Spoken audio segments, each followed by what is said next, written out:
Welcome to an Introduction to Sensory Movement Disorders and Diversity, presented by Kate McGinnity and Anna Nicolay. This webinar was made in mid-2021 in partnership with Kate McGinnity, Anna Nicolay, Lisa Ladson and Sharon Hammer, and with the support of Uniting Care Queensland as part of the Anne Cross Leadership Initiative.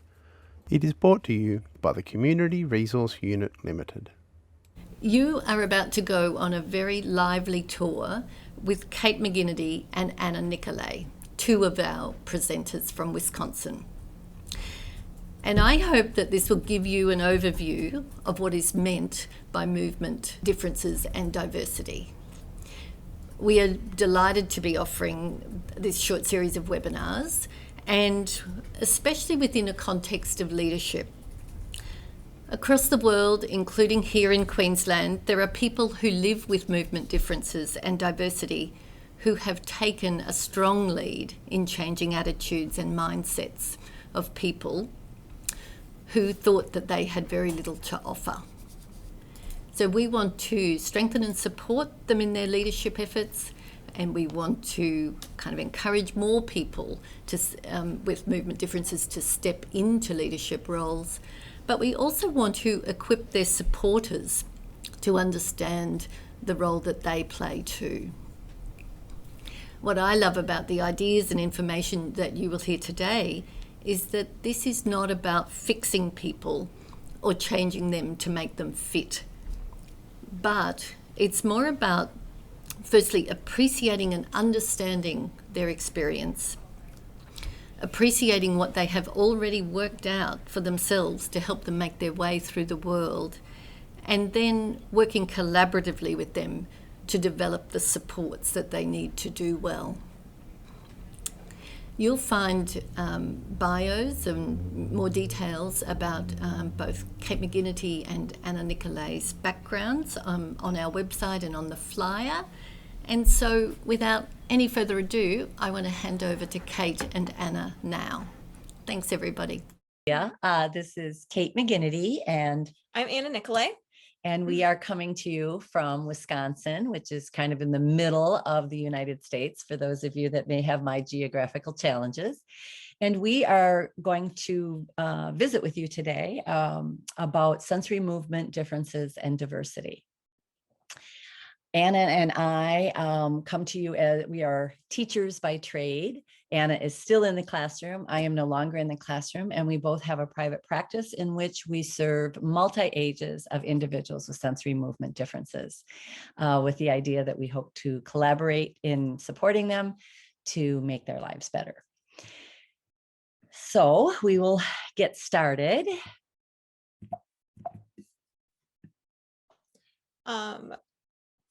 As many of our individuals that we work with know, we love to have a map and a roadmap for our day. So here is our overview and agenda for the next 2 hours. We like to practice what we preach.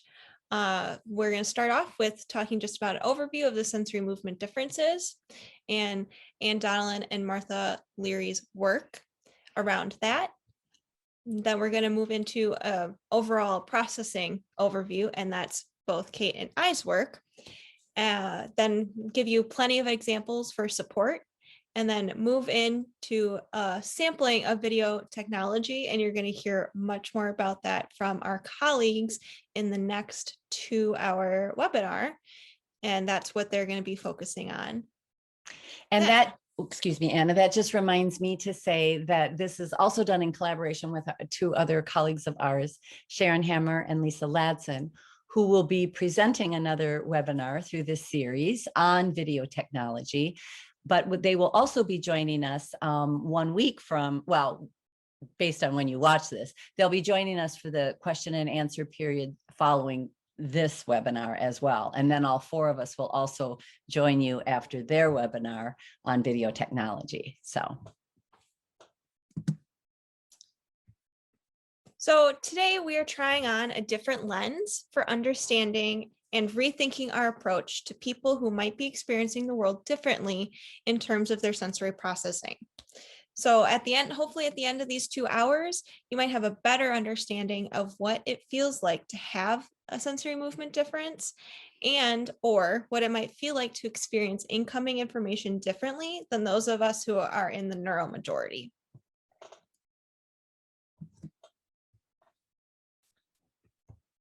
So one example is from an adult, Craig Thompson, and he in this video gives us a notion of what it might feel like or to have, or what the difference might be for us in the neuromajority, and what we are calling a type of processing the most of us have.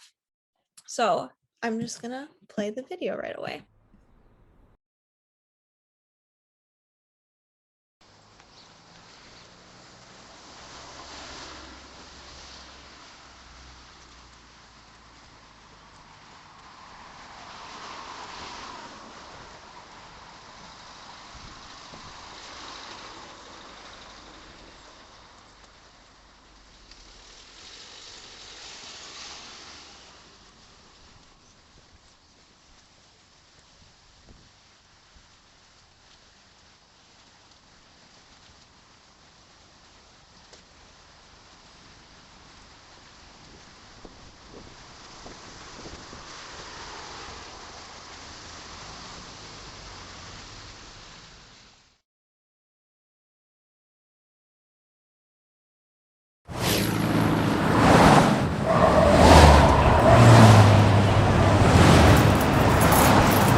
So it's not a perfect recreation of what I see, but it should give us an idea of what it's like to have a sensory and movement difference. And it should be noted that that's Craig's experience, and not everybody's experience is the same. It often differs from person to person, but largely this is an experience that is similar among people with sensory movement differences. Thanks, Anna. I'm a little exhausted after watching that second clip. Wonder if that's true for the rest of you. So we're going to use that now, kind of try and keep that experience if you noticed a difference. If we were in person, we might have a little discussion about what that was like for you. Since we're not, we're going to just ask you to have that discussion in your minds and just think about, how your life would be different if you came to the earth, wired in the way, from the second person walking down that street, who had a sensory system that just works differently than the first person walking down the street, and how much, life would sometimes feel like an assault rather than a dance, which is what we hope to talk about turning it into. So as we keep that in the background of our minds, if you will, we're going to look at the groundbreaking work of authors Martha Leary and Anne Donnellan. And they are actually very dear to my heart because they are my connection to Australia and all you folks from my visit there several years ago through this project. And what I'm going to call them Anne and Martha, but I mean Leary and Donnellan when I say that.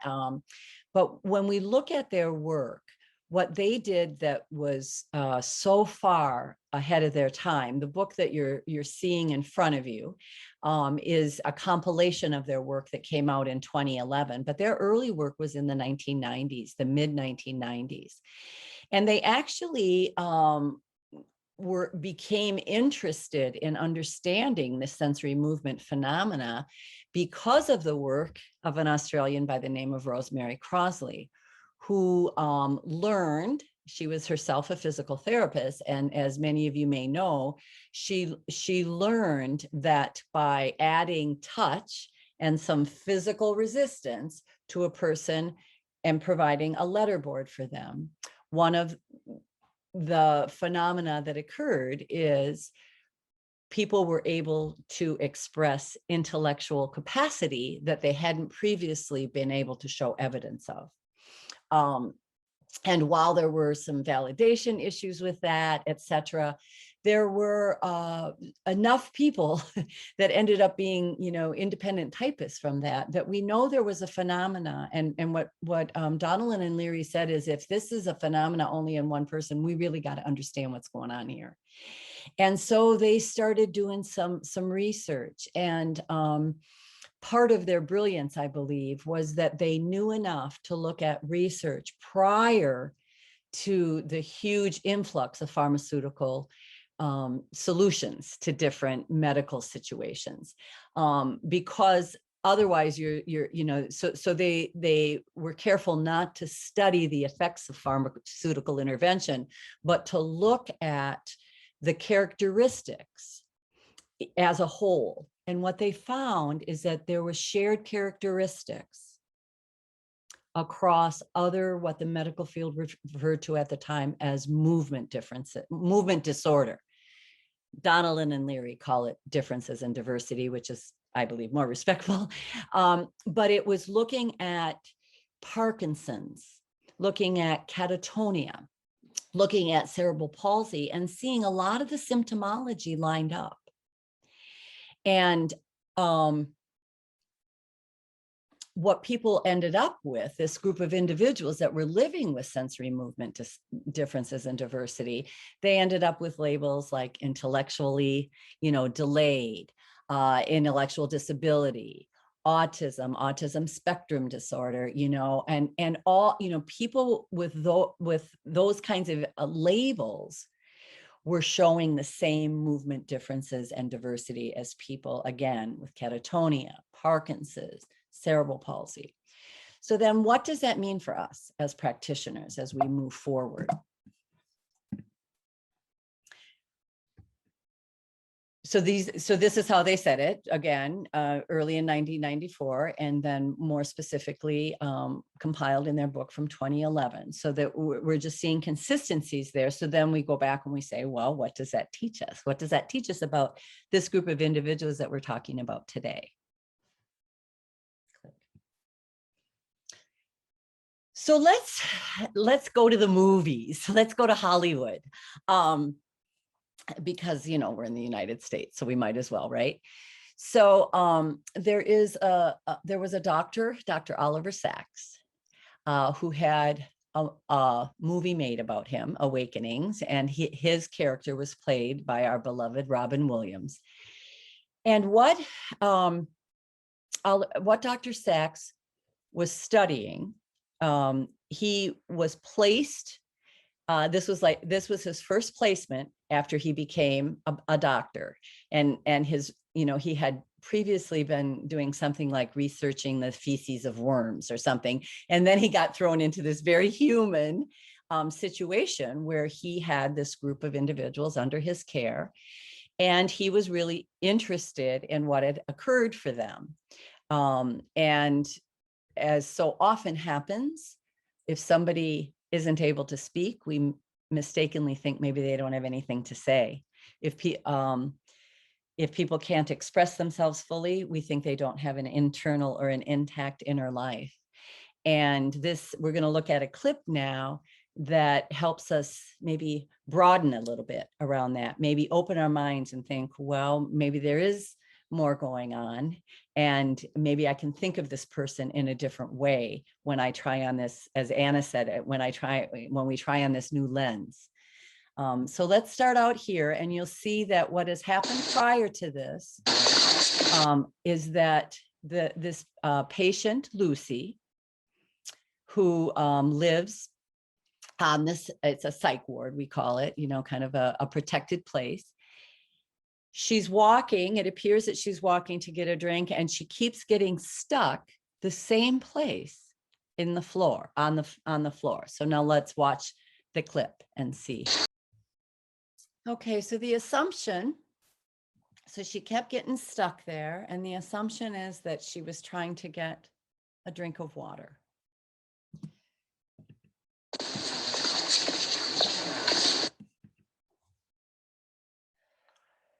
So we have to be a little bit careful when we make assumptions.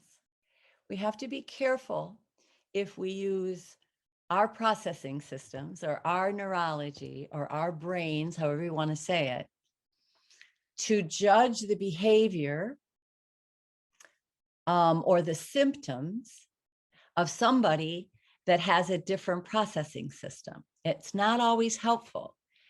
Even our most compassionate ideas sometimes aren't helpful. There we saw the actor playing Dr. Oliver Sacks giving Lucy water, and she wasn't able to grab it. She wasn't able to move with a physical prompt or even a little tug, a gentle tug. So now let's see where this doctor goes with both a solution and an insight. Before we start the clip, just make sure you're listening to Robin Williams' script. He's explaining the motor patterns. He says the visual rhythm stops. There's nothing to compel her to keep moving forward. So just keep an eye or an ear out for that. So interesting, yes. So what we saw is that by extending that visual rhythm of the checkerboard on the floor, it did, in fact, per the doctor's theory, compel Lucy to continue to move forward. His mistake was he didn't catch her communicative intent all the way, right? So he thought she was going for the basic need of water, where in fact she was wanting to look out the window. She was wanting to see the world outside of herself. What this and so many stories, and I bet you have a lot about the people you care about with sensory movement differences and diversity, we have to continue to challenge ourselves to find ways so that we can have a clear understanding of what people's experiences of the world are, so that we can provide the appropriate care and support that not only assists them in having bigger lives, but in the process boosts themselves, makes them feel good about themselves, boosts their self-confidence, their self-esteem.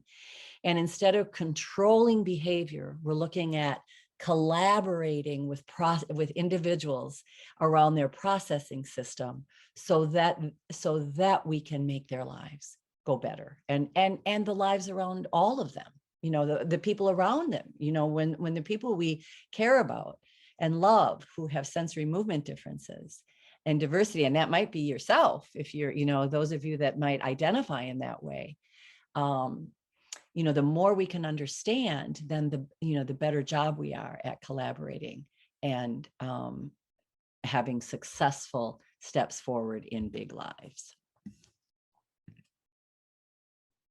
So here's an example. And, the moment I saw this video clip, I thought of what this is a young man named Tito, and he's somebody who after, this is a video of him as a youngster.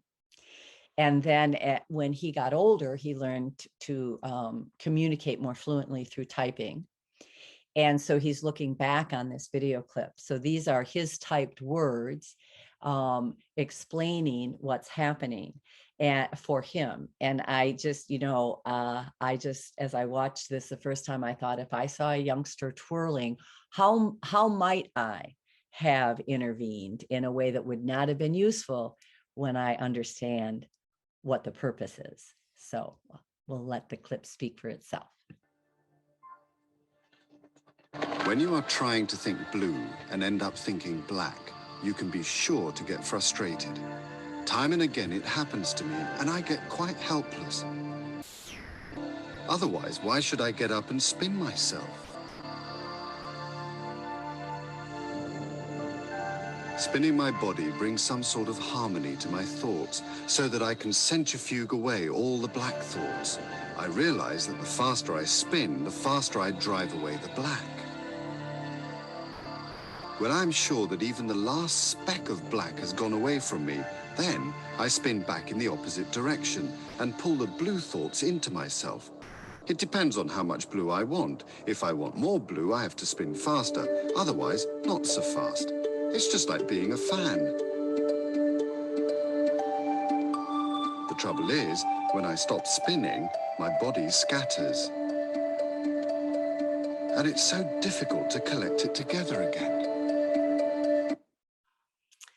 So, I might have very well-intentioned in my earlier days. I might have encouraged Tito to walk like his friends, to, act like the third or fourth grader maybe he was in that clip. I might have said it as respectfully as I knew how, but I would have tried to get him I might have tried to get him to stop spinning. And what a disservice I would have done to him, because he was spinning out his black, and he was spinning in his blue. And for him, blue was something that helped him regulate in some way. It made sense in his world. Now, he was he was well beyond this age before he was able to look back and explain what was going on here. So part of what our work is based on, as well, as Hammer and Ladson, who are part of this with us, is as much as possible constantly immersing ourselves in the experiences, in the writings, in the explanations of individuals who are able to explain their sensory movement differences, so that we can apply it to the many, many, many who cannot or cannot yet explain their experiences. Leary and Donnellan's research suggests that parts of the brain just don't really play well together. This may result in the difficulties related to the neurological fluidity or sensory movement differences in diversity. Another way Kate and I reference this is information processing.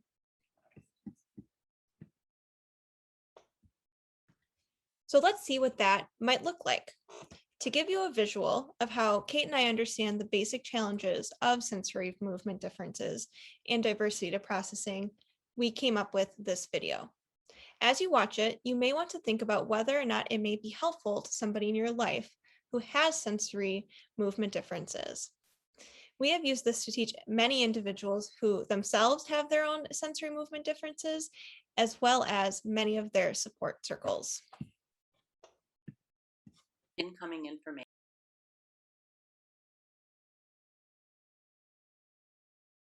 To understand how learners with autism handle incoming information, let's start by looking at a very basic paradigm of what learning is. If we think about learning, first, information is perceived either from within the self or from the environment, and it registers. Next, the information is processed, or another way to say it is that it makes connections within the brain so that it can be stored, and that stored information can later be retrieved and applied, and we would call that learning.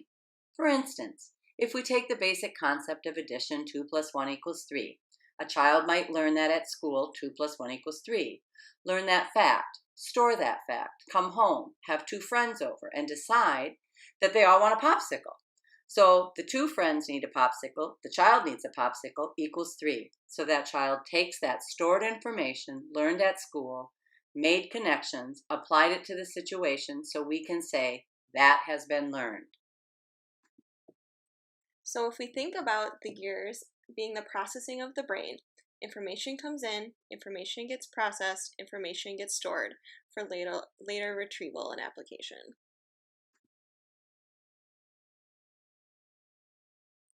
If we take just one sensory modality, auditory processing of incoming verbal, simplified here, we can see verbal information come in, information gets processed and then stored for people who do not have a verbal processing issue. So now as we shift back to thinking about learners with autism, historically, learners with autism were offered behavior modification and skill training to change them. What has occurred to me is that the most respectful way to approach anyone with autism is to think of autism as a neurology or a processing system that needs support rather than autism being a set of behaviors that need to be fixed or controlled. What we find is when we support the processing style of people with autism, the learning takes care of itself, the behavior writes itself, and the gifts of autistic processing and that individual have an opportunity to shine through. Going back to looking at what happens with verbal processing, some people with autism describe brain freeze or glitchy processing or difficulty in general with consistently processing incoming verbal information through their auditory processing system. And in fact, it might look like this. Verbal information comes in, loads down that processing system, and creates a glitch.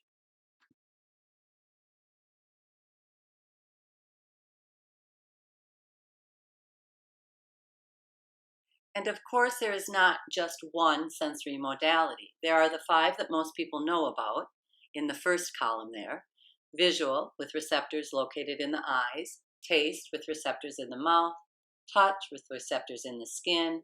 Auditory, with receptors in the ears. Smell, with receptors in the nose.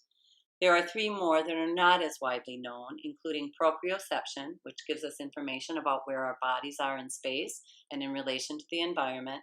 Vestibular receptors, which are in the inner ear and affect our balance, and enteroception, which gives us a relation to the internal workings of our bodies. So now let's look at what might happen to the autistic processing with all 8 of the senses.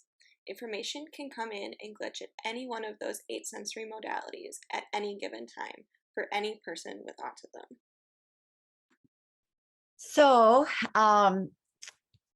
as we think about, now we're going to take another step further into this perspective that Anna reminded us at the beginning of the webinar that we're going to be trying on.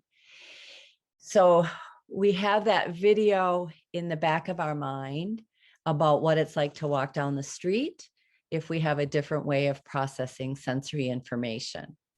Now we're going to also ask you if you can hold on to 2 things, to also consider the video that you just saw, the video of when stimuli or information comes in from the outside world or even from the inside of us, what happens with the processing system and how easily it is for that processing system to get loaded down and literally glitch up.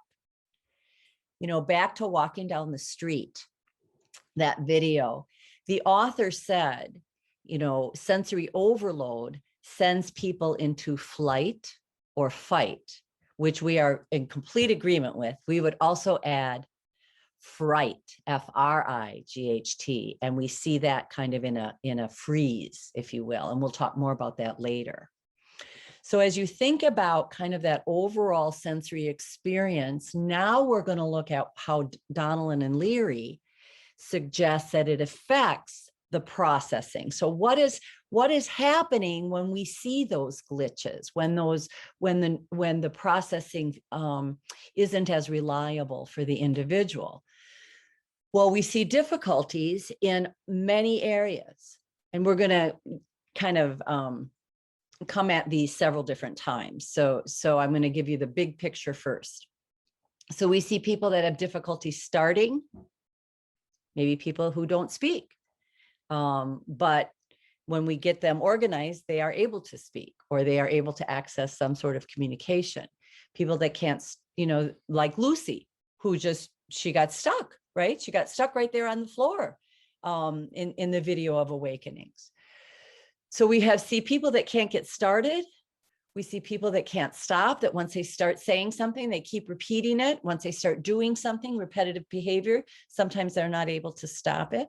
It might start out having an important function for them, and then sometimes they're not able to stop it even when they themselves want to.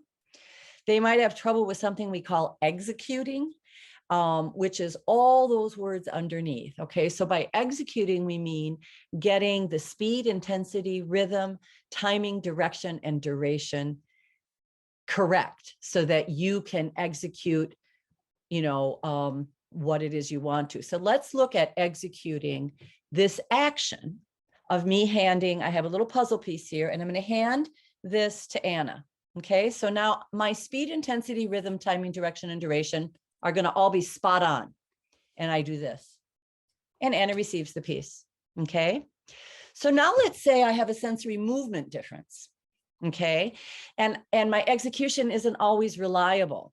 And I might even get parts of it right. Okay. So now I'm going to hand the piece to Anna, and I do that. Well, the direction was right? But the speed was a little too fast. The intensity was a little too hard. The rhythm was a little off. I didn't get the timing. The direction was in the general right direction, but I didn't release it in time, and it went on the floor. So that's what we mean by individuals who might have trouble executing. Sometimes our occupational and physical therapists call that grading, grading, kind of that finesse of getting all the right everything so that this can happen, right? We also, looking in that next column at the top, it's green, continuing. And actually, when I think of Lucy, that's what she had trouble doing, right? So she started walking and then she got stuck, right? So continuing. We also see people having difficulty combining. We have difficulty in switching. So that what the combining and switching often manifests is if you know individuals who have for whom it is difficult to make a transition from one person to another, one activity to another, one environment to another, one fill in the blank and another, right? So those transitions are difficult because of the neurology does not support switching. So now these can all impede. So I can have trouble starting, stopping, executing, continuing, combining, or switching postures, actions, speech, thoughts, perceptions, emotions, or memories. So if you imagine all the potential glitches of my processing system, if I have sensory movement differences and diversity, I could have trouble starting any one of those, stopping any one of those, executing any one of those, continuing any one of those, combining or switching from any one of those. And let me start giving you some examples so you can start wrapping your mind, because this is where we're going to start getting into the question and answers for next week when we get together, for those of you that can attend. So somebody that might have difficulty starting a thought or starting a memory would be somebody that couldn't get the information to bubble up when they needed it to bubble up, right? Or they just couldn't quite get to that information. Somebody that might have trouble stopping an emotion might be somebody that, has a reasonable reason to cry, but then gets stuck in that and cries and cries and cries. Or we see that sometimes with laughter. We see our people get stuck and they get stuck in that emotion. We see people getting stuck in sadness and sometimes call that depression, right? We see people getting almost stuck in happiness and we sometimes call that mania. So any one of these glitches can create havoc, if you will, across the overall system. We're going to look at a couple of these just in video clips to give you some ideas. So let's start with maybe are we going to do the continuing one? So this is actually a story that I'm going to tell you out in my driveway about a gentleman that I have the great pleasure of getting to be on his support team.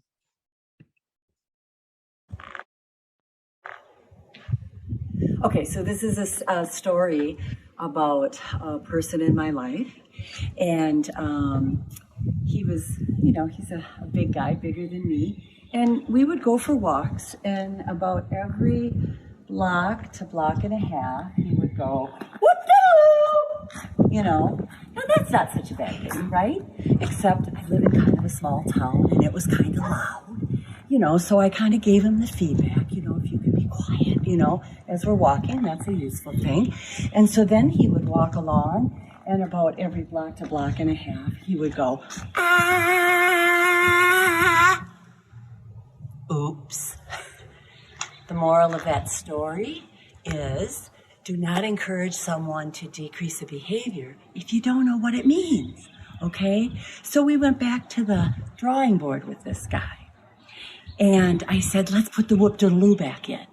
And so then when we would walk down the street, I would do it with him. And whoop-de-doo! Whenever he would stop, he would whoop-de-doo. And we would have him squeeze his hands so that to kind of as a reminder not to hurt himself. What we learned about that over time is that stopping was his stuckness. The whoop-de-doo was kind of an overcorrection for getting started again, and just squeezing his hands, and now he goes up on his toes every block to block and a half and keeps walking. And that's the difference between, correcting and collaborating. Okay, so that's an example of somebody having trouble continuing in the way that Lucy was having trouble continuing, but he had his own compensation, and kind of like Tito in the video of twirling, I did intervene, and I did kind of want him to fit in my community. And so I did coach him to be, and he's a wonderful, happy to please kind of guy. So of course he did, he did the best to do what I was asking him to do, but then he was getting stuck. And so he found another way to get going, which of course was not something I wanted him to hurt himself. So we went back and I learned a lot from that. And I want to tell you, I figured that all out in 10 minutes. But it probably took me 6 months to even, it probably took me a good month to 6 weeks to even realize the reason he started hitting himself in the head was because I had told him to, stop whoop-de-doo-ing, So that is the moral of the story, is please do not ask someone to cease a behavior if we don't have a really pretty clear idea of what the function is. So as we look at these, now we are going to look at what happens when our actions are impeded. And I think that it's often easiest to see the ideas of Leary and Donnellan's work when we're looking at actions. It's a little harder to see memories and thoughts and even postures. So this is called Parkinson Packs a Wallop, and it's a video that gives us a notion of what it might be like to live with a body that is constantly betraying you, which is sometimes the way people talk about sensory movement differences.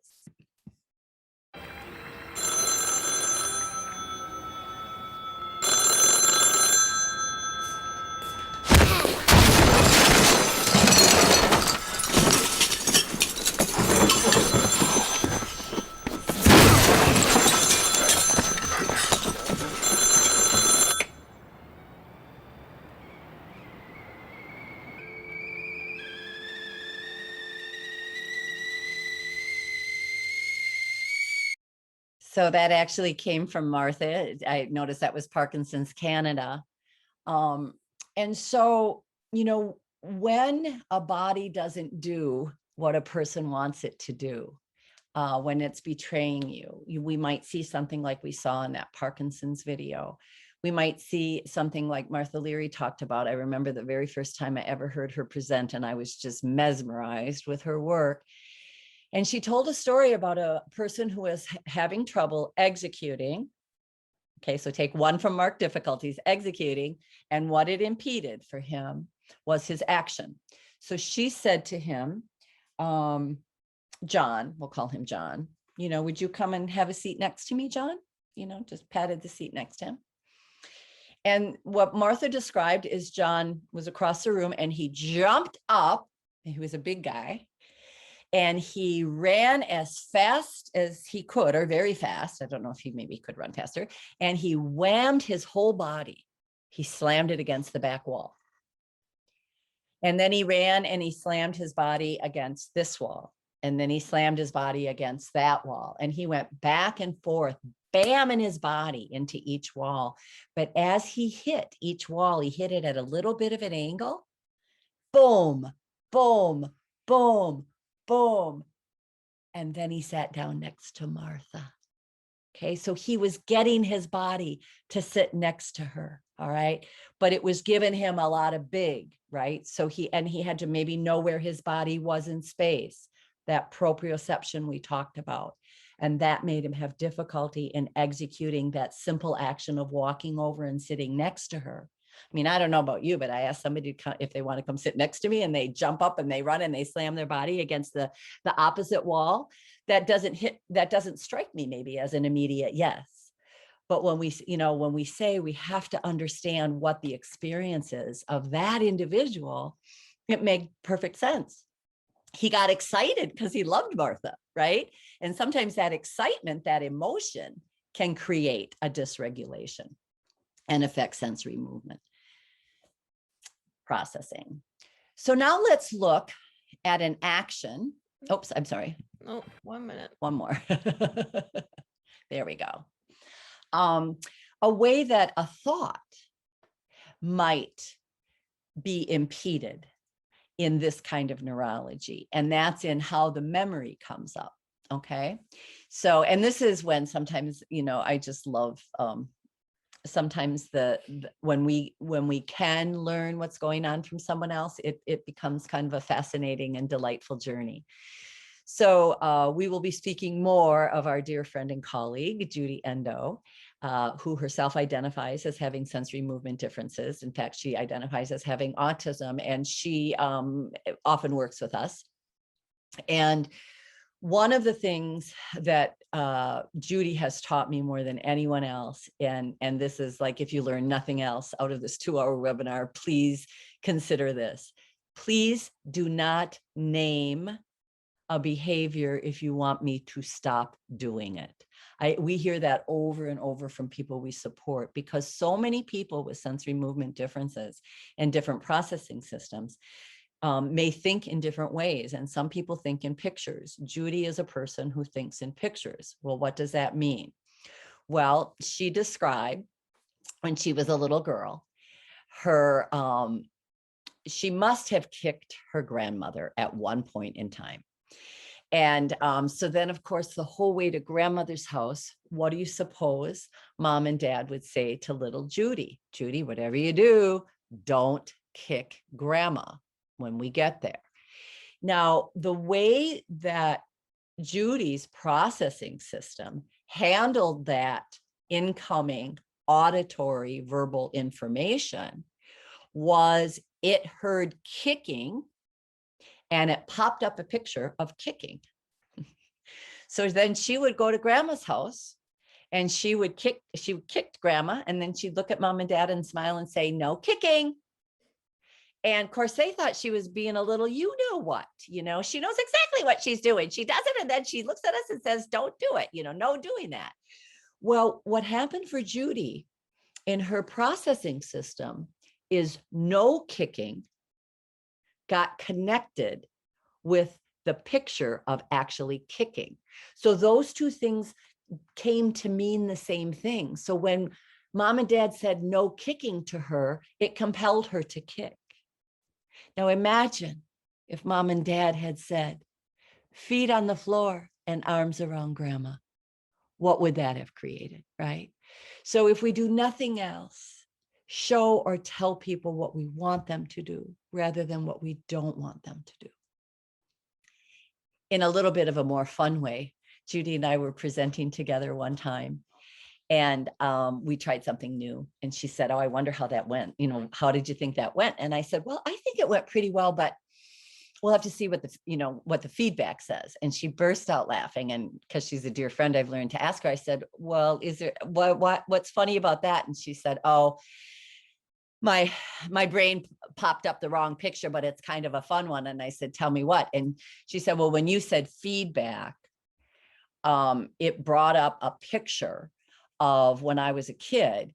We used to have a dog, and we got a bag of dog food that was rotten. And every time, and my mom put it by the back door because we were going to take it back to the store. And every time we walked by that bag, my mom would say, we got to take that feedback. We got to take that feedback.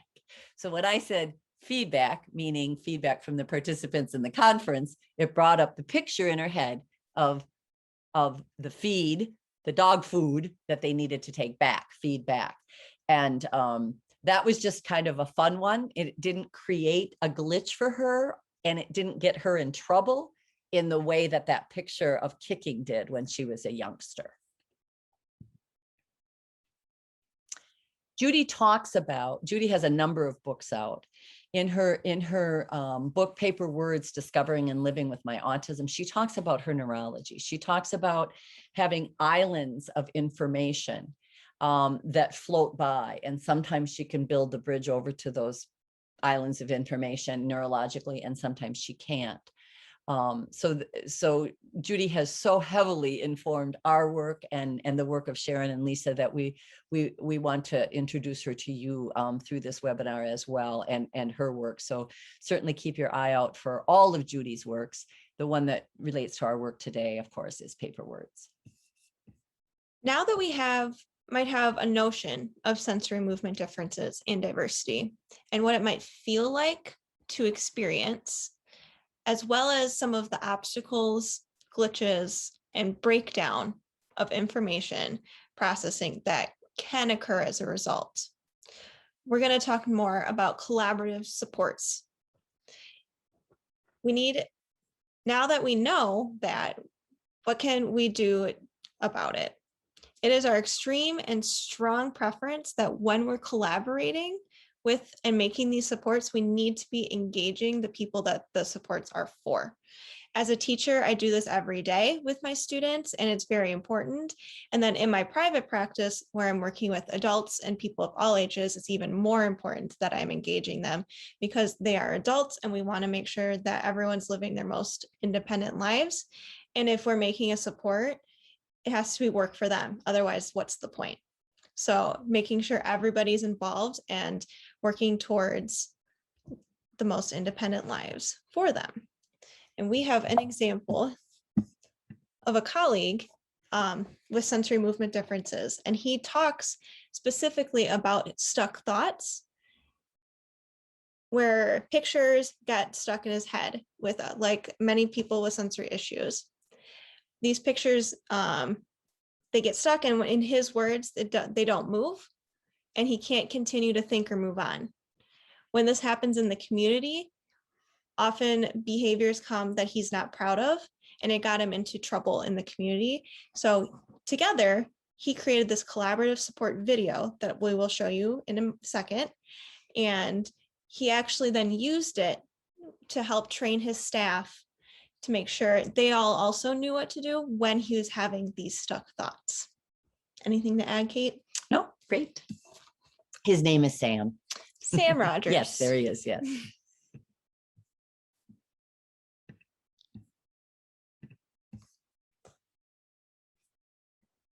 Two, three.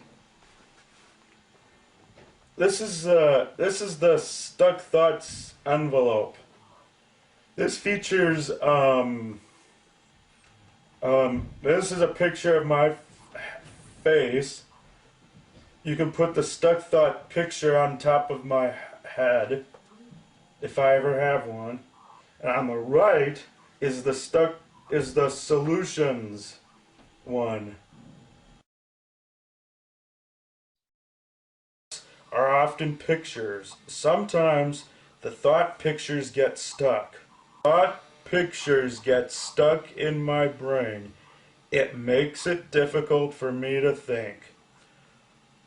hope, here is how I would like you to support me when I have stuck thoughts. Please use the stuck thoughts and solutions envelopes. Here is how these envelopes work to make my stuck thoughts start moving again. 1. My stuck thoughts pictures. 2. My staff asks me if there are any thoughts in my head. 3.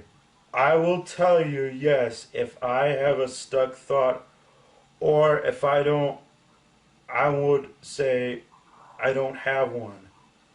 4. If I tell you yes, please suggest to use the stuck thoughts envelope and the solutions envelope. Here is how the envelopes work. I find the stuck thought picture or draw one if needed.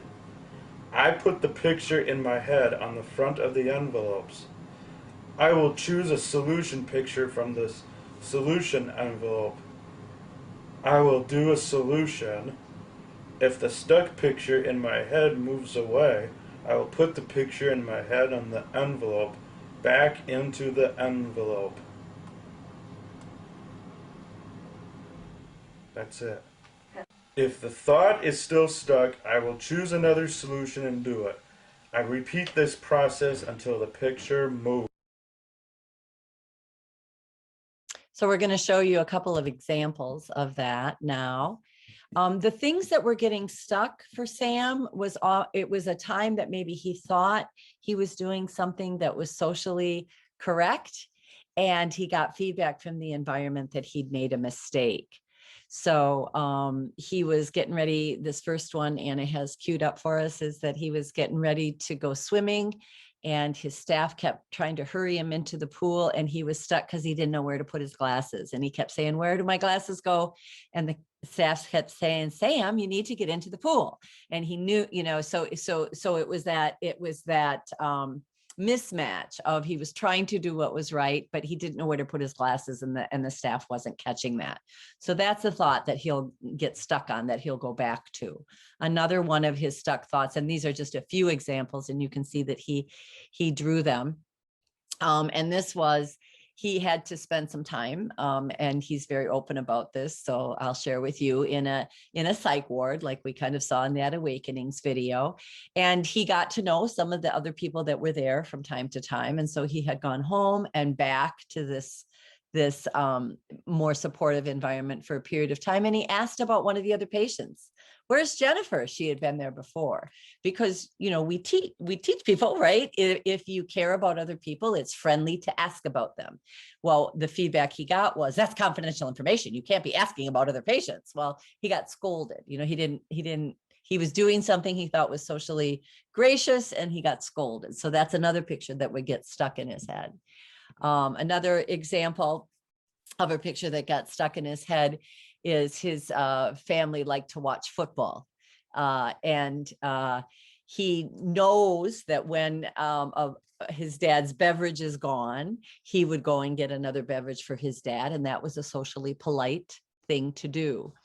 But unfortunately, one time when he noticed his dad's beverage was empty, he walked between the whole room full of people and the television screen when there was a big football play, and everybody started screaming at him, "Sam, get out of the way!" Woo, sensory overload for him, right? So that's another picture that got stuck in his head. So those are the kinds of things for this guy that would get stuck in his head and kind of keep getting stuck, things that had happened years before, but something would bring up that memory and make it get stuck. Some of the things that helped him get it unstuck that he was able to share are things like, these are very horrible pictures because we had to create digital to protect some of the people that didn't want their images used. So this is just simply Sam talking things out with his staff.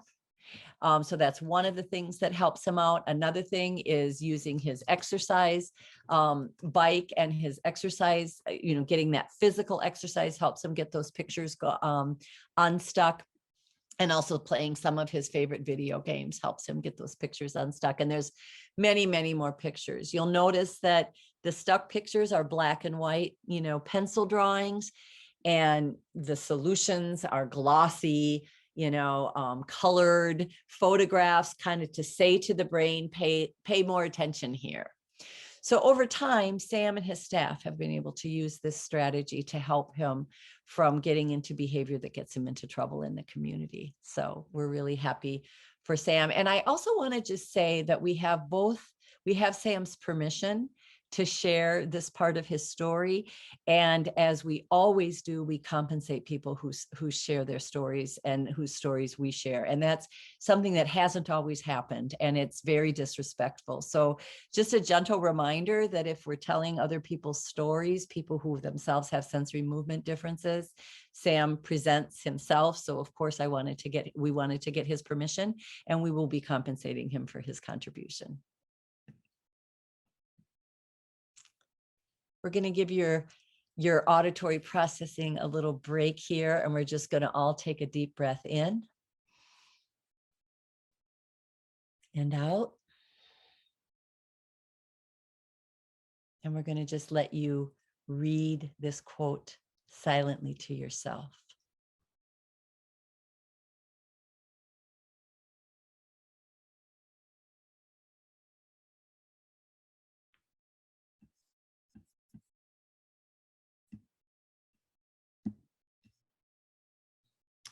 So as we think about that quote, what that might feel like to be the author of that quote that we just reflected on, move forward now into how do we take this information that we've been talking about the last hour and translate it into supporting people? And what might we do the same, maybe, as what we've always done or what we're currently doing?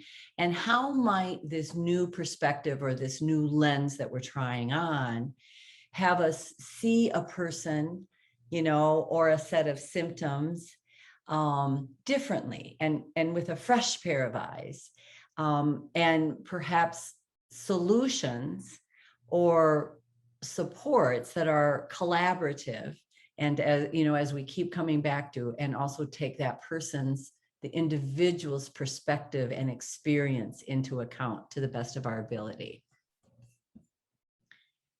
So as we think about that, circling back to our conversation earlier about, if you remember, a young Judy kicking her grandma, and we're not saying that all people with sensory processing and movement differences think in pictures. We know some, if not, a significant amount do or might, and or there perhaps visual is a stronger modality, is a stronger processing modality than others for many of our learners, many of our individuals, both adults and younger, who have sensory movement differences and diversity. So if a person thinks in pictures, one of the main things we want to remember, if we learn nothing else, together, is if Anna is somebody who happens to think in pictures, that's how her brain processes. And if I say, Anna, no pinching, whatever you do today, don't pinch me, it's going to possibly create the picture of pinching in her mind and compel her to pinch. Much easier to say, Anna, love, remember, hands in your lap, doll. Okay, remember, you're going to have your hands down here. So I just tell you what I want you to do. So we told you the story about Judy earlier in this webinar, and I want to tell you about what that pink elephant's about. So now we're going to do a little example. Okay, I'm going to tell Anna, and I'm going to tell all of you that are listening.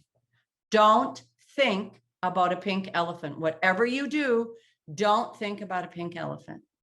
What are you thinking about, Anna? A pink elephant. Yeah. What are you all thinking about, right? Now, if I say think about a blue elephant, think about a pink lizard, right? So it's when people process information in pictures, we want to create a picture that's going to make them the most successful.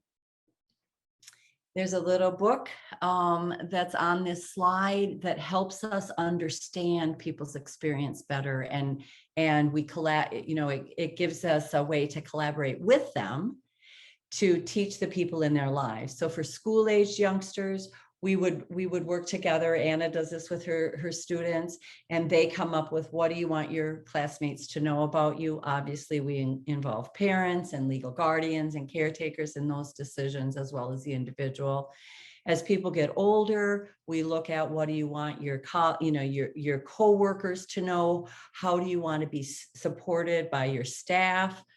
Circling back to that video a few slides ago of our friend and colleague, Sam, he was teaching his staff how he wanted to be supported. He's an adult man. So that's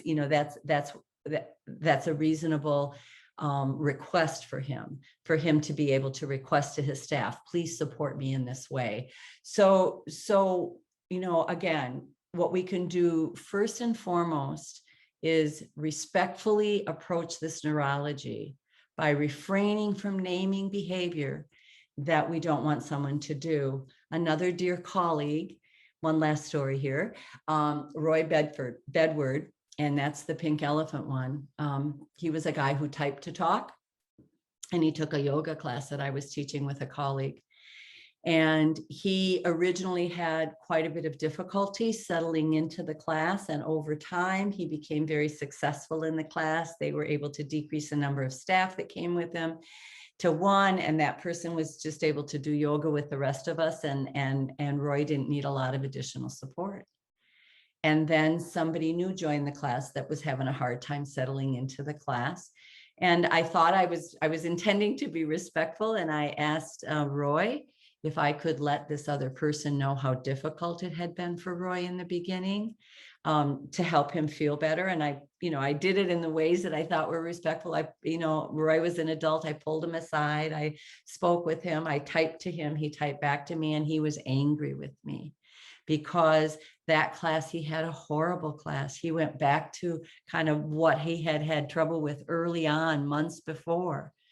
And after class, I said, I didn't make the connection. And after class, I said, Roy, could you help me understand, how I could better support you in the future? And he put his finger up and he typed fast and furious. And he said, I have asked you not to name the behavior that you don't want me to engage in. It makes it almost impossible for me not to engage in that behavior.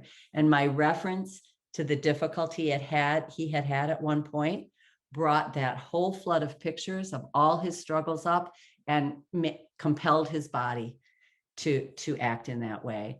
And Roy and Judy are both people that have asked that we share their experience whenever we think it can help others. And so it's in that spirit that I share his story today. So again, that brings us back to, we want to collaborate. We want the way that we're supporting people to be compassionate. We want to move toward change and independence, not just behavioral control and behavioral intervention and changing a behavior and I'm in charge of you, regardless of what age you are. We're really looking at a more collaborative, respectful approach.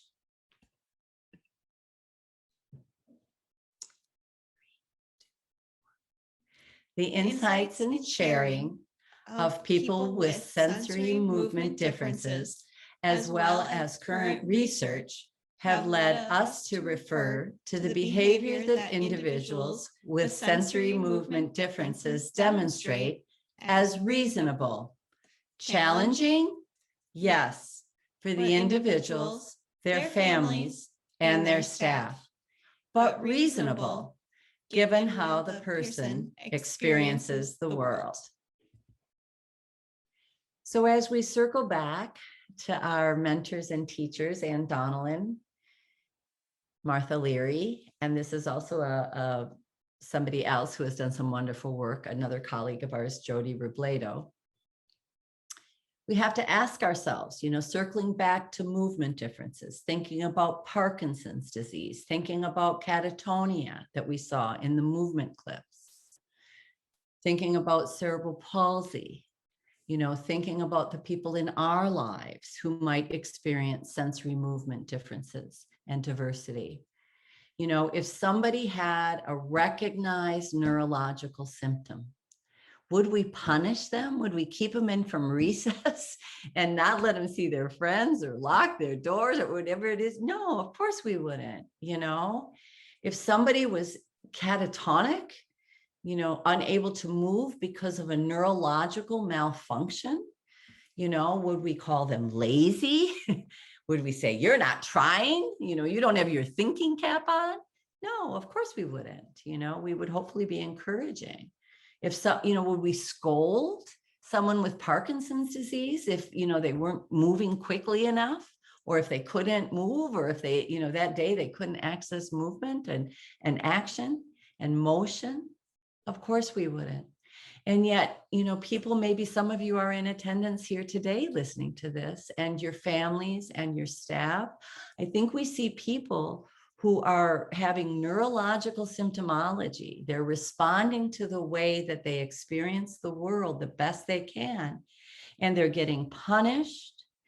They're getting scolded. They're getting given information that they're not doing their best. And that's what we hope that we can help shift.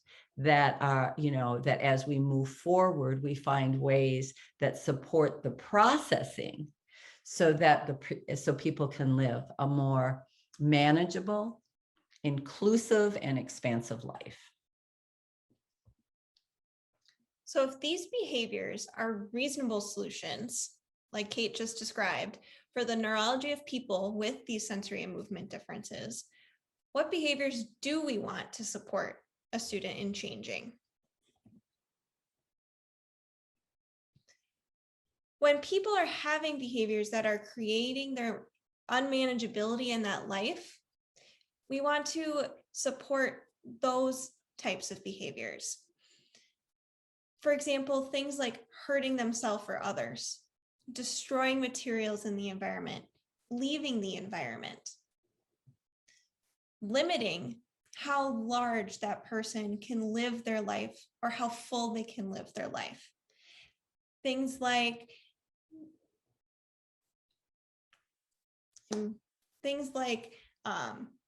being able to enjoy just going for a walk, or other things that other people with neuromajority can enjoy without thinking any extra about it. Or finally, getting that person into trouble. In school, we think about this might be detention or suspension, or losing privileges that other students might have access to. As they get older, how it affects their relationships. If we go back to Sam in his example, how might his behaviors, when his stuck thoughts were in his head, have gotten him into trouble in the community or in his life? Or when Chris was, back to Chris's story and Kate's story about the whoop doodle doo, how might that have gotten him into trouble in the community? Mm-hmm.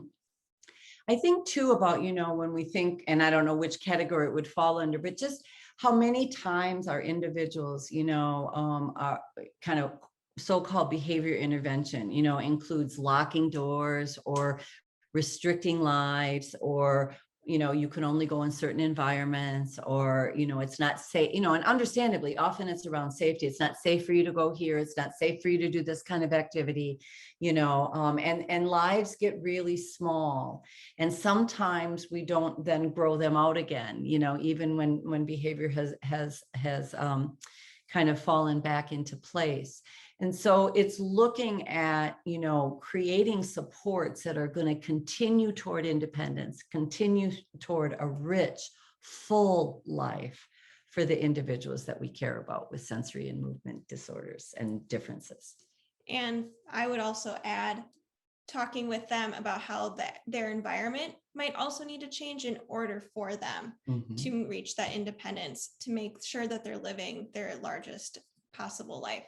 making sure it's not always all on them and changing their behaviors.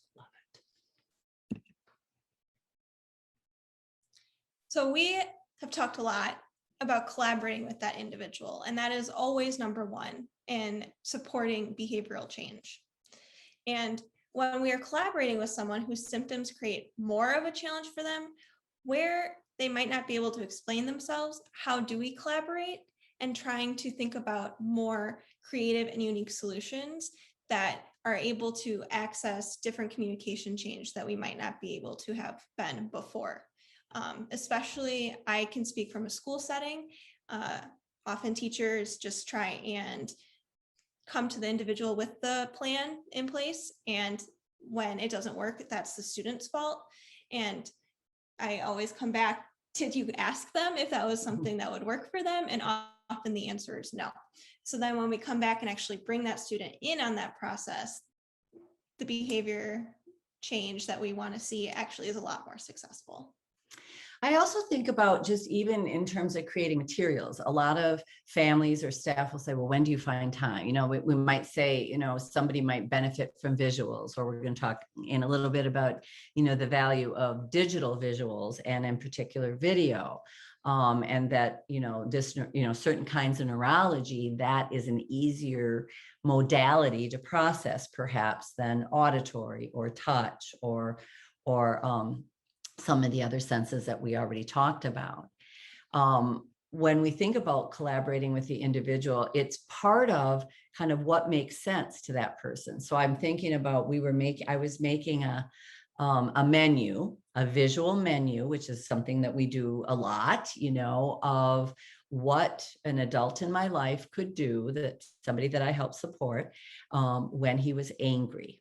Okay, because he was getting into behaviors that, you know, as Anna was talking about in the last slide, you know, it was making his life small. You know, he was getting upset with people, and then people, you know, his life gets smaller and smaller. So we were giving him some more functional options. You know, I'm kind of getting into the determine the function and the meaning of the behavior to that next point, but it's also the collaboration point. And so we were, you know, looking, you know, through, you know, safe, you know, with the safety buttons on, and we were doing Google Images, you know, and one of the things that he could do was go to his bedroom, you know, because that was a safe place for him. So this was something we were setting up for him in his home. He was in a supported living situation, you know. Another thing is he could ask staff to go for a walk. Well, so we're looking around for, you know, kind of what picture he wanted for bedroom. And, you know, he's looking and looking, and it maybe takes 10 or even 15 minutes, and he's going through image and image. And then he found one, and it was a doorknob. And I said, oh, that's what you want for go to your bedroom? You know, I had imagined a bedroom, you know, and he said, yeah, that's the exact doorknob on my bedroom door. And that's what he wanted, you know. And then as we're scrolling along, all of a sudden this picture comes up of Kelly Clarkson, who may not be familiar to those of you in Australia, but she's she's kind of famous in the United States. She was the first American Idol, and he was a huge American Idol. It's a television show, a talent show.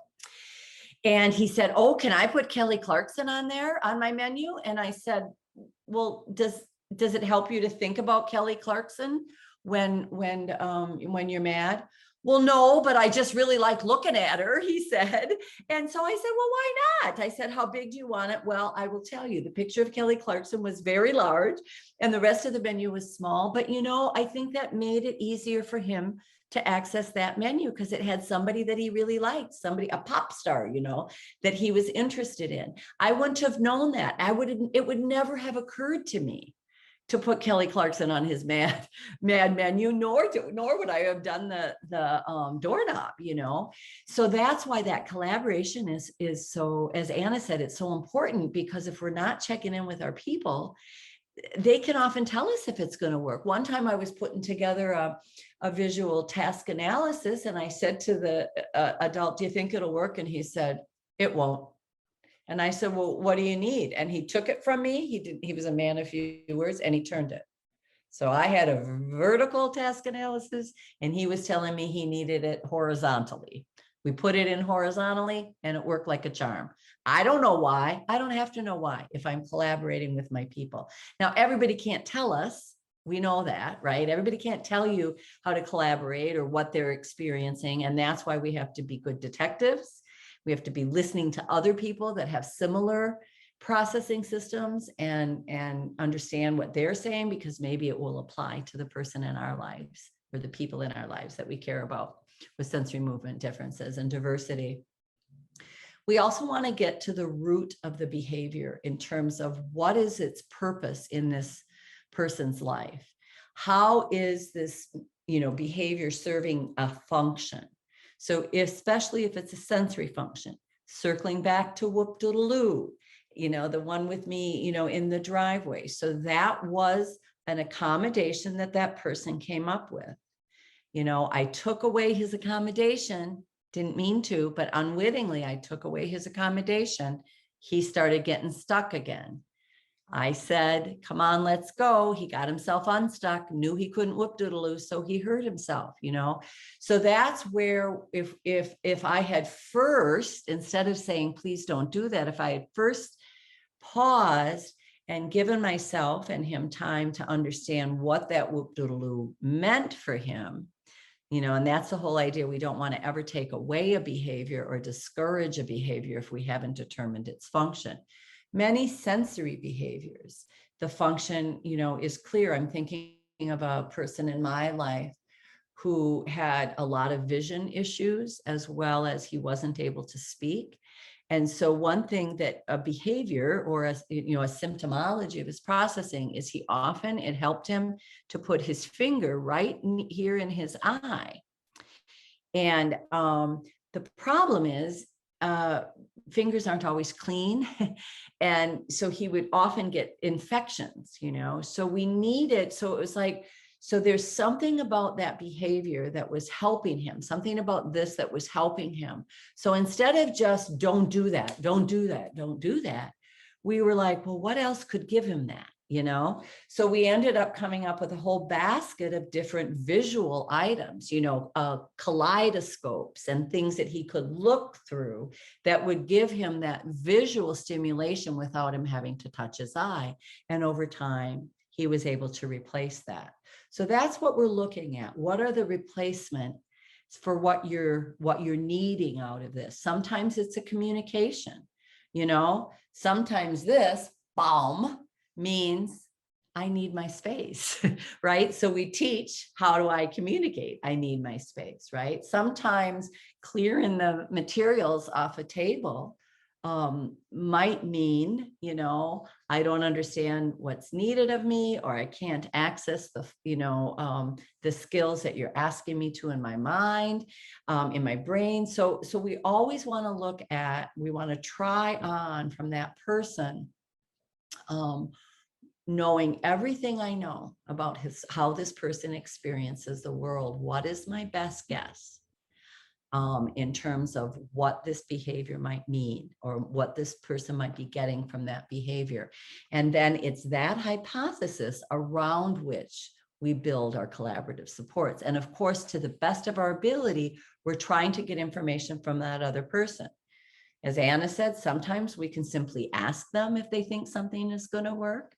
Sometimes we simply implement a support based on an idea we have, and then we take data and watch and see how well, it plays out for that individual. But we want to keep bringing ourselves back to the function and the meaning of that behavior, especially for somebody that may not communicate in traditional ways, or somebody who we sense is not able to communicate fully what their internal experience of the world is. And then I think this kind of goes with everything else that we've said so far, respecting that individual and knowing that independence is like making their life as big as possible through independence often. And so that might mean not picking a support that might require specifically me to do it. Maybe making it more broad and implementing me and Kate, or whoever the staff person is, or that person individually themselves. The other thing I think about with respecting, you know, the individual in terms of independence is, I think it's helpful to not put in supports that we don't have ways to fade, especially personnel. You know, I often see there might be a crisis for someone and all kinds of supports are put into place for that individual. And then we never fade them back out, right? So they just have all these restrictions, even when things have calmed down and they're feeling more like themselves and they're acting more like their best selves. Then we still have all these, so-called supports or interventions in place, but it's really a stymie to their independence. So we want to look at, how can I get out of this? As Anna said, how can I support you in a way that you can receive flexible support and ultimately support yourself or take over that on your own? I would add on also the support itself matching that person's age. Often we are thinking long-term when we implement supports. Will this support work for kindergarten, first grade, high school, and beyond? Like, how can we fade it or adjust it to grow as the person is growing? And that is, again, respecting that individual and making sure that it is appropriate for them as they grow up. Thank you for that. And, one of my great teachers and Anna's by association is Judy Endo. We've already referenced her and will continue to, as I'm guessing Sharon Hammer and Lisa Ladson will in there. In the next webinar, she has been able to explain her processing in a way that few people have. And one of the things she talks about is that for her, behavior is often a solution. By the time, especially when they're behaviors that are symptoms around sensory and movement processing. So for instance, Judy is the mother of 3, and there are 3 adults now. So now she's also a grandmother. But back when her youngest son was still living with her, he was a very gifted musician that would, start playing the piano in the middle of the night. And so Judy was not as regulated sensory wise when she was raising her son, all 3 of her boys, as she is now.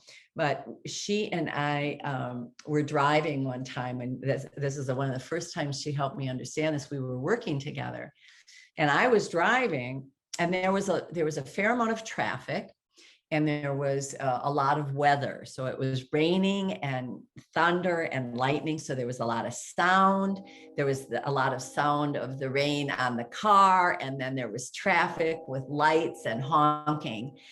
And we'd been working a long day together. And so, I think, Judy's processing, it had a lot of, it had been really taxed. It had been working really hard. And so as we were driving, she would say, "Whoa!" and I'd kind of jump, and I'd say, "What's wrong?" And she'd say, "Well, nothing. That was actually the solution." So she'd get kind of an overwhelmed sensory experience, and then she would say or do something that would kind of help her get it out, but then it would sensory dysregulate me. So we had a good laugh about it that day. And it took me to a completely new place of understanding people with processing differences. That so often what we're seeing is the result of a compensation, and we don't need to behaviorally intervene, with that solution. We need to figure out how we can get way here so you don't need that solution, So like in that instance with Judy, what might have been a better solution would have been, for her to have, she often carries earplugs with her, to suggest she have her earplugs in to shut down, kind of the incoming sound, and maybe even suggest that she block some of the lightning with sunglasses or a hat with a brim to cut that down. I wasn't problem solving at the time. I wasn't thinking about it that way, but those are the kinds of conversations that help us, not only when we're trying to figure out how to collaborate, or how I'm trying to collaborate with Judy on her behalf, but then I take that nugget of information and I look at all the different individuals in our life, in my life, and I think, okay, how might you be doing that as a solution? So what's that about? So it gives us kind of a compassionate curiosity, and instead of moving into kind of a moral judgment right away. And this next video was put together by people who have sensory movement differences. I think you might, you'll recognize perhaps the person at the very end of the video. I'm going to just let it roll here, and you can think about yourself, what you might do from a sensory perspective to regulate, and then think about the people in your lives that you are supporting. Thanks. As we think about that video of Bill Gates, obviously, I'm sure you recognize, some of you might have recognized Bill Gates as the Microsoft wizard and multi-gazillionaire. I don't even know if he's billions or trillions or more. Reminding us that the truth is, if you reach enough success in the world, you probably can have some different sensory accommodations that you come up with for yourself. But most people, if they're rocking, and they're at a work site, or they're in a classroom, or they're in a social situation, that's going to stand out and maybe not be as tolerated as it was in Bill Gates, and is now, at least in Bill Gates.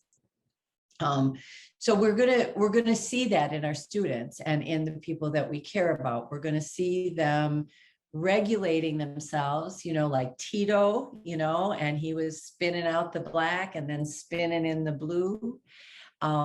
We might see it in, different ways that they interact in their environment. They also may handle objects in unique ways. For example, if you have a bunch of toy cars and there's a road next to it, instead of playing on the road, you might be lining them up by color or type or brand, other things like that.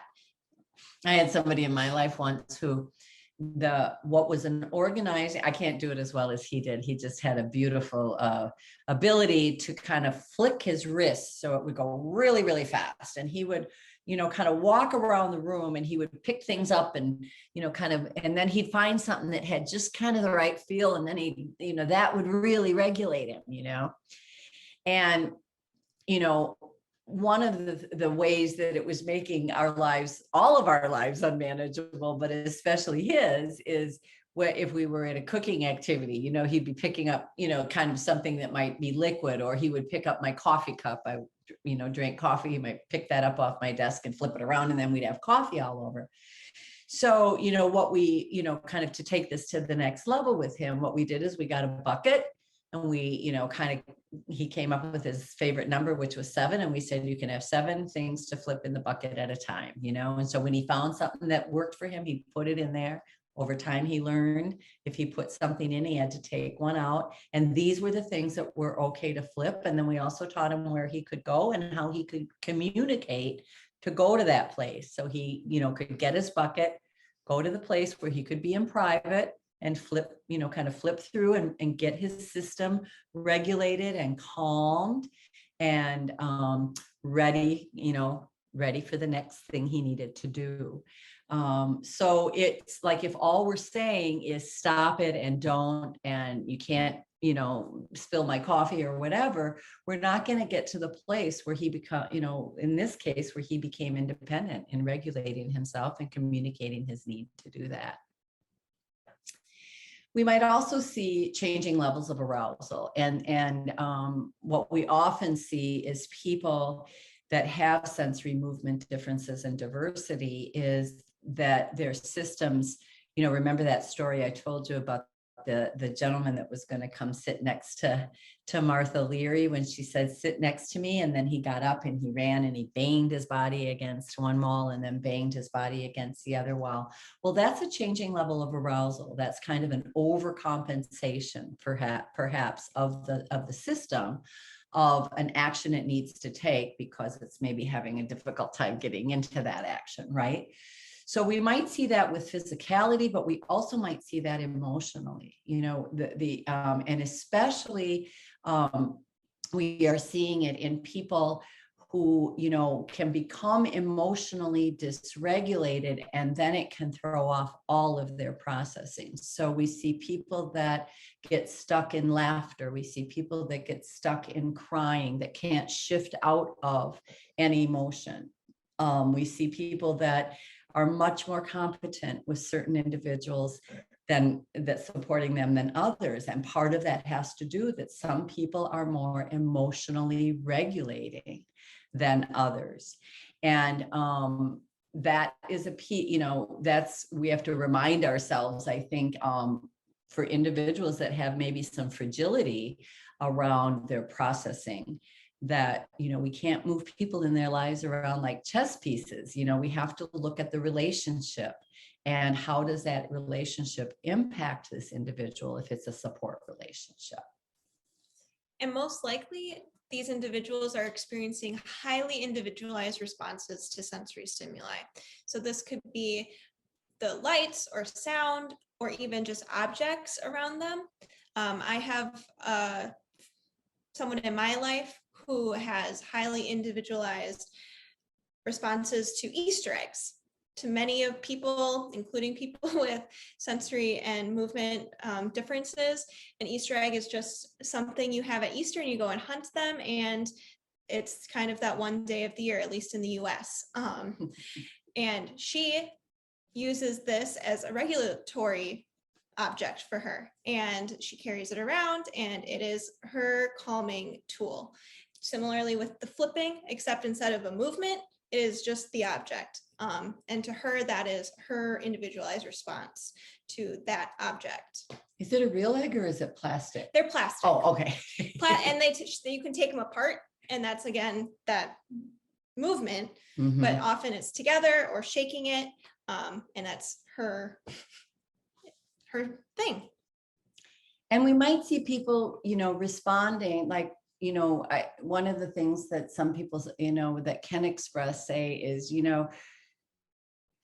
those of us in the neuromajority, or those of us whose processing is a little bit more fluid for us, will say, well, that shouldn't make you feel that way, or that shouldn't have that effect on you, or that wasn't that loud, or that wasn't that bright, or, it's okay to have music on in the back room. It doesn't it doesn't bother anybody else. Yeah, calm down. Just calm down, when in fact they're having a different experience than the rest of us. So just a reminder about that. Again, I know we're saying the same things sometimes. So a question to ask yourself, whether you're a teacher, a parent, a staff, support staff, or you experience this yourself, how might you respond to, or how might a person respond to sensory overload? And it might show up in 3 different ways. Craig Thompson from earlier, the video of walking down the street and the different sensory experience he has, talked about flight and fright. And we talk about fight. Is that right, Kate? Did I get that right? Yes, I think he talks about 2 of them. I think he talks about fight and flight. And we also talk about fright. So there's 3 of them. The 3 Fs. Yes. So when you think and look at these pictures, what might flight look like to someone who is experiencing sensory overload? What about fright? And finally, the fight. Did I say all 3? I get them confused, but they all have different things. Flight, removing. Fright, kind of the freezing. And the fight might be something more physical. And so as you look at those pictures, obviously that brain freeze is the fright. The running as well as the hiding can be flight, and the fight, kind of the showing up for the fight, the kind of physicality, but also the self-harm, that can also be the fight. And it's helpful whether you're an individual who yourself has sensory processing differences, or you're supporting and caring about somebody who does, to really to understand when they are in sensory overload, because it's so important to recognize when their systems are breaking down, because then we need to stop overloading those systems. That's the most important thing. So just an important question to ask ourselves. So take this moment to reflect and silently read the quote to give your sensory system a little bit of a break from us.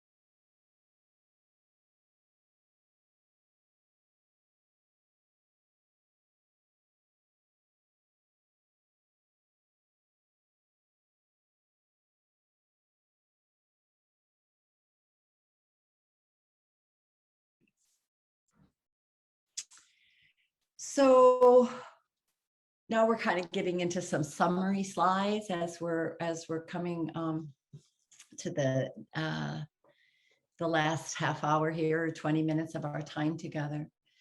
So what do collaborative supports look like? Well, first off, we're going to be looking at what somebody is seeking out. Are they seeking out space? Then we're going to create space for them. We're going to teach them how to communicate that they need that space. That might be a little pop-up tent. That might be the ability to go to another room or another environment within, kind of the larger environment. We're looking at what people tend to seek out and what they tend to pull away from. We see, we often see our individuals with sensory movement issues, when they're walking into a large, kind of chaotic, perhaps loud, even if it's happy and boisterous, it could be a party, right? But that just might be too hard for them. So then we might approach those situations with caution. We might make sure that we teach an out clause. We might say we're going to walk through and then we're going to take a break. I have family members that have sensory movement differences and diversity and variable performances. And part of my job sometimes at big family gatherings is these people seek me out and I say, okay, now if you need a break, I talk to this person over here and you can go in this coat closet, and you could go, just to get away sometimes is important. So we're looking at reducing the sensory insults. What happens when I'm talking to you? What happens when I repeat myself over and over and over with the same thing? Does that make you more competent or does that make you less competent? Maybe I need to learn to shush, to be quiet. Maybe me narrating everything and telling you, and maybe that's not helpful. Maybe it's better if I show you something or have a visual for you or a physical prompt or a model.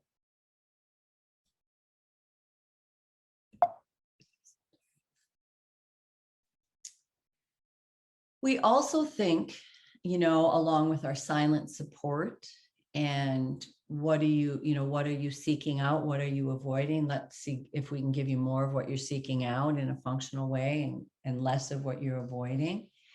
We also want to incorporate systematic relaxation, mindfulness. What we know is the impact on processing, the impact on sensory movement differences is a positive one when we can relax the body and the mind. So these are things that need to be taught to people of all ages with sensory movement differences and diversity.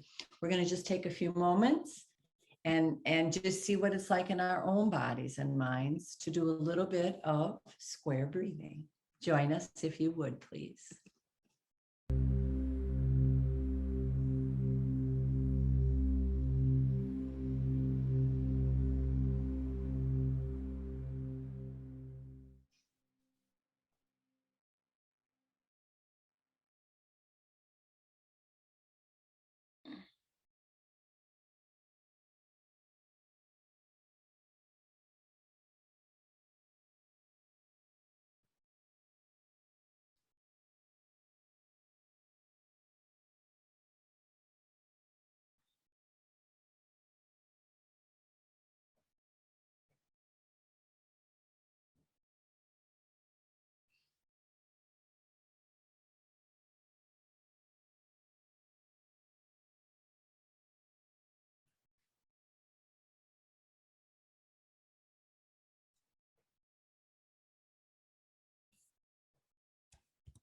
Wasn't that nice?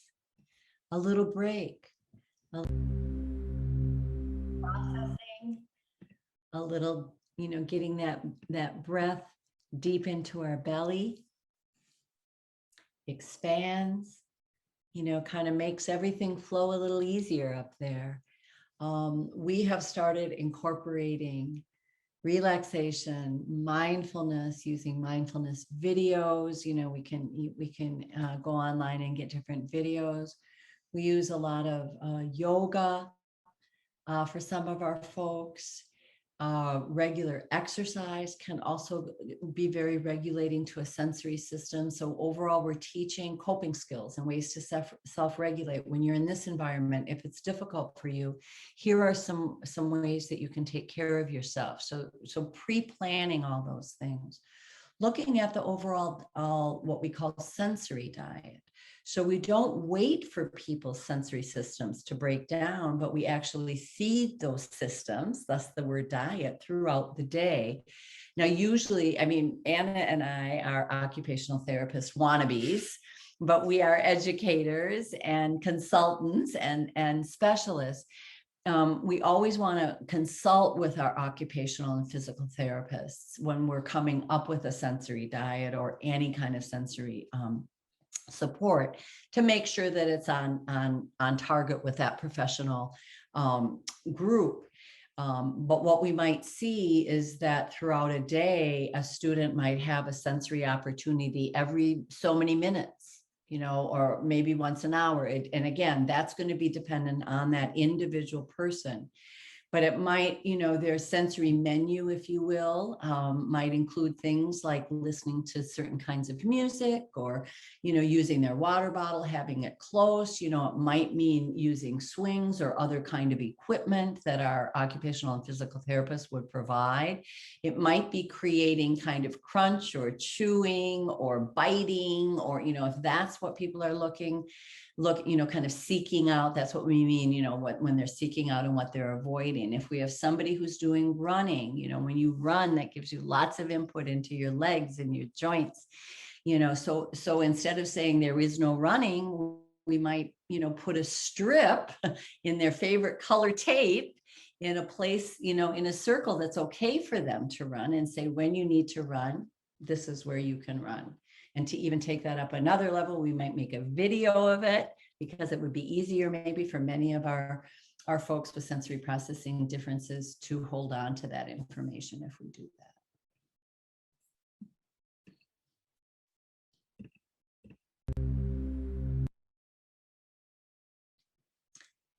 So we want to think about what supports the processing, and we also want to be careful to not inadvertently load down the processing, right? So, as support people, we're trying to help finesse, the information handling throughout the brain.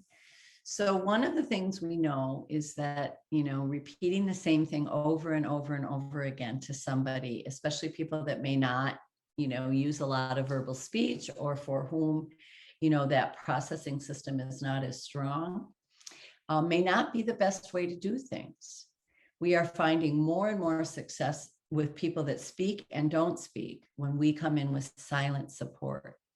Not only does it Is it calming for the sensory system? Perhaps. But also, one of the things that can happen with learners is that verbal cues are more likely to get learned into the storage and retrieval system. What do we mean by that? Well, if Anna is my student and she is at her locker at the end of the school day, let's say, and I'm wanting her to get independent. And so I'm sitting there, I'm standing next to her and I'm saying, Anna, open your locker. Anna opens her locker. Anna, get your coat.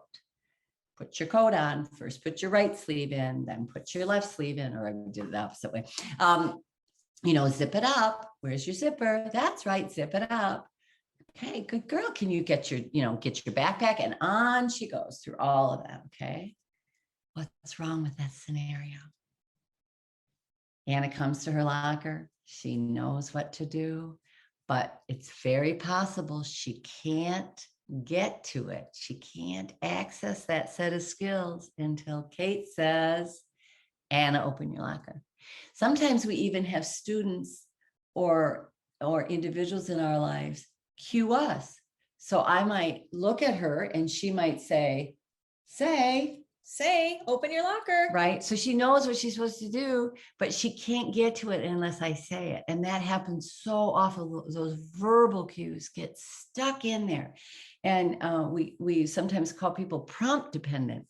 Well, unfortunately, we're the ones that created that, right?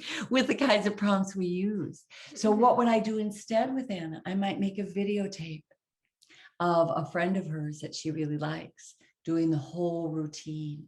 And I might show her that videotape, and then I might slightly guide her even physically, because that might be an easier type of cue to fade from Anna than the verbal.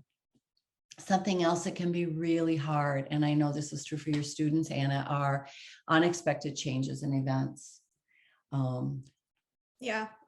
Especially things that I don't know about and I can't foreshadow with them. Really disrupts the next picture if they're thinking in pictures, what's coming up, and then they can't access it. It's when you do have a change in schedule, I try and at school, try and tell them at the beginning of the day if I know about it, so they have enough time to reorganize their thoughts and how they're planning on moving throughout their day, both mentally and physically. Yeah. And I just think about how many times, the bus is late. There's a different driver. The occupational therapist is out today. My colleague, the worker that usually sits next to me at work isn't there. I mean, we can just go on and on with the unexpected changes in events, and transitions can be so tricky for individuals with sensory movement differences. And diversity. And obviously we've talked a lot about sensory dysregulation, including emotional. And that's another thing that slows down the processing, that loads down that processing. And then, we often, have panels sometimes of individuals at our different conferences. I mean, we haven't done it, since the COVID, but and the pandemic. But we used to, we have panels of individuals with sensory movement differences speaking at conferences with us, and overwhelmingly, what the young adults and adolescents said is the thing that makes a very big difference to them is if there's even one person, in their environment that they can trust. That trusting relationship, that emotional regulation is just vital for people to be able to handle information coming in through the senses.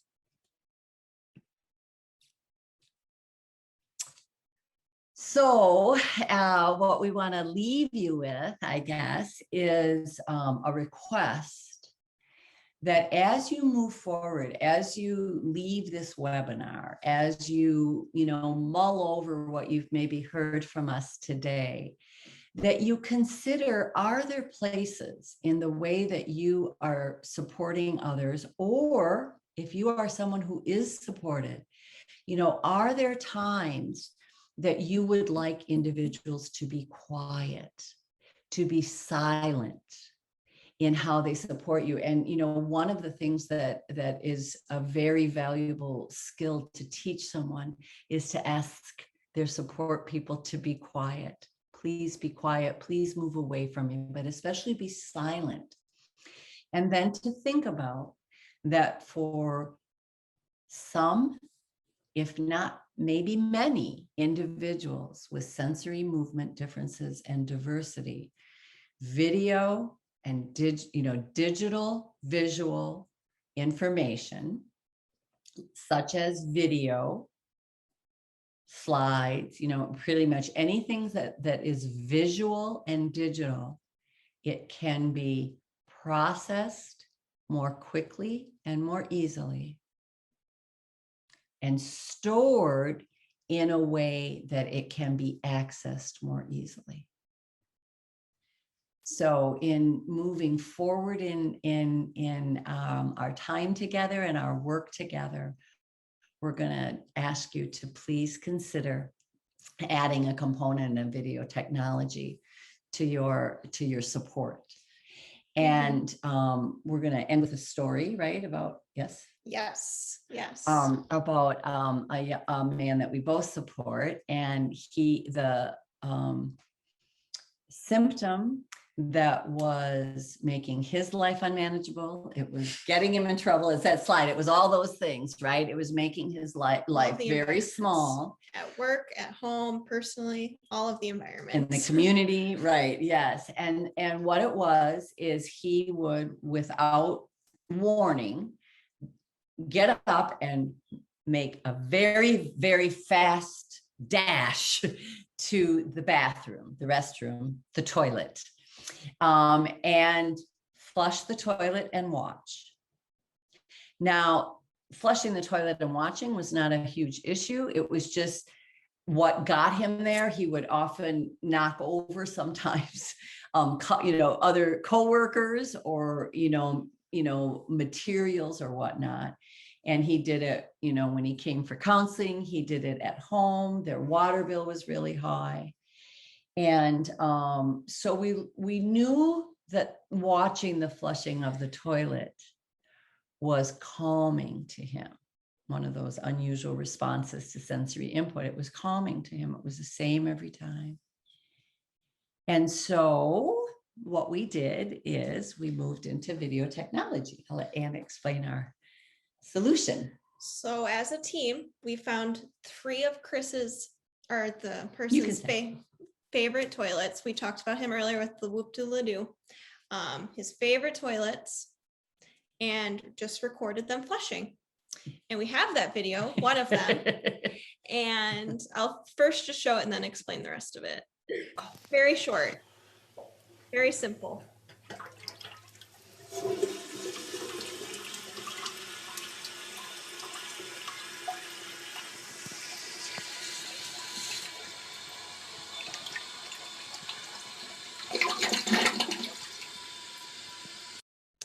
And we uploaded it onto his iPad, and we let the visual do the talking. We didn't say anything. We used that silent support and showed him this video and the other 2 of his other 2 favorite toilets. And just kind of, we didn't exactly know how quick it was going to work, what the response was going to be. And it ended up that it was able to be processed and very quickly. He only needed to watch all of the videos one time before the bolting to all of the bathrooms stopped.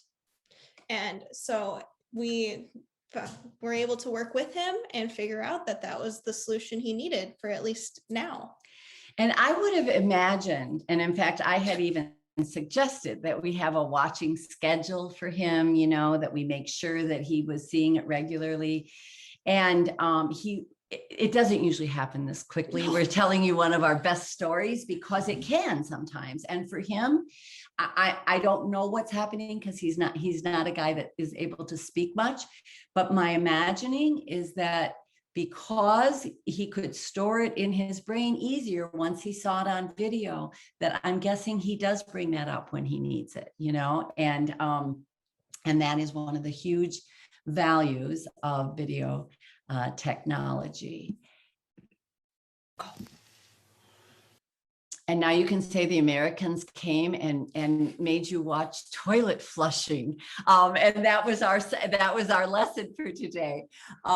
We are really looking forward to hopefully getting to meet, at least through Zoom and or video chat, in the question and answer next week. We're looking forward to joining some of you, and our colleagues, Lisa Ladson and Sharon Hammer, will be joining us for that Q&A.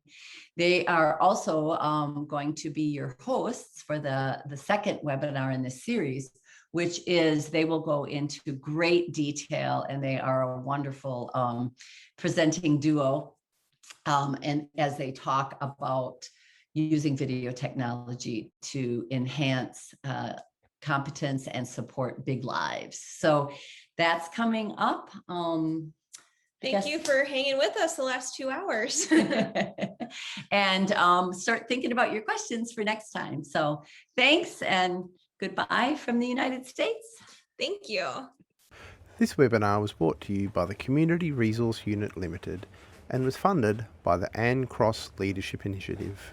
For more information on this series and resources relating to it, please visit our website at cru.org.au. Thank you.